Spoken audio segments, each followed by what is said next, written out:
6h30, 9h, la matinale. Bonjour Tugdual d'Erville. Bonjour Stéphanie. Vous revenez ce matin sur une polémique dont a fait les frais la manifestation de dimanche dernier contre la PMA pour toutes. Oui, une controverse médiatique a suivi la manifestation Marche aux enfants du dimanche 6 octobre.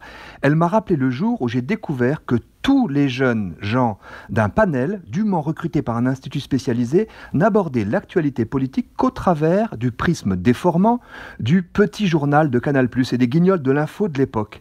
Ils jugeaient donc une personnalité politique à sa marionnette, caricature hilarante et déformée. Leur conscience politique était victime de l'ironie divertissante qu'on leur servait quotidiennement.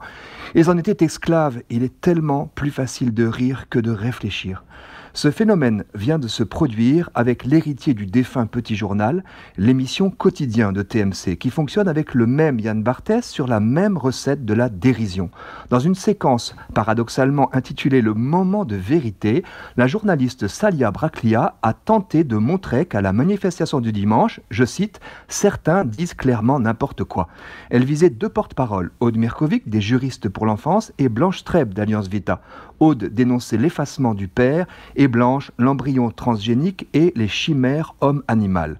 La séquence télévisée les montre, prononçant ces alertes aussitôt ridiculisées par des moqueries. Comme à propos de Blanche Treb, je cite, « cette dame qui dit donc n'importe quoi sur scène a continué devant les caméras des journalistes ». Las, Salia Braclia n'avait pas pris le temps de lire la loi, ni l'analyse que nous en avons faite. Les deux oratrices ne sont pas écervelées. L'une enseigne le droit, l'autre est docteur en pharmacie. D'autres journalistes ont heureusement volé au secours de la vérité. Lou Besmont de La Croix, qui lui travaille, a confirmé preuve à la pluie qu'on ne fantasmait pas en parlant d'embryons génétiquement modifiés ou de chimères. Anaïs Condomine de Libération a à son tour taclé sa collègue. Son article documenté s'achève ainsi. En résumé, il est difficile de balayer comme l'a fait Quotidien l'affirmation de Blanche Treb selon laquelle nous pourrons fabriquer des embryons chimères mi-animal, mi-homme. Bref, les moqueurs sont moqués. C'est Quotidien qui disait n'importe quoi. Comme ses responsables ne veulent surtout pas le reconnaître, la plupart des téléspectateurs resteront abusés.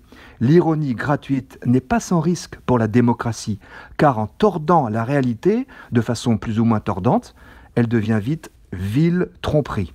Merci beaucoup Tugdual d'Erville. On retrouve votre édito sur rcf.fr.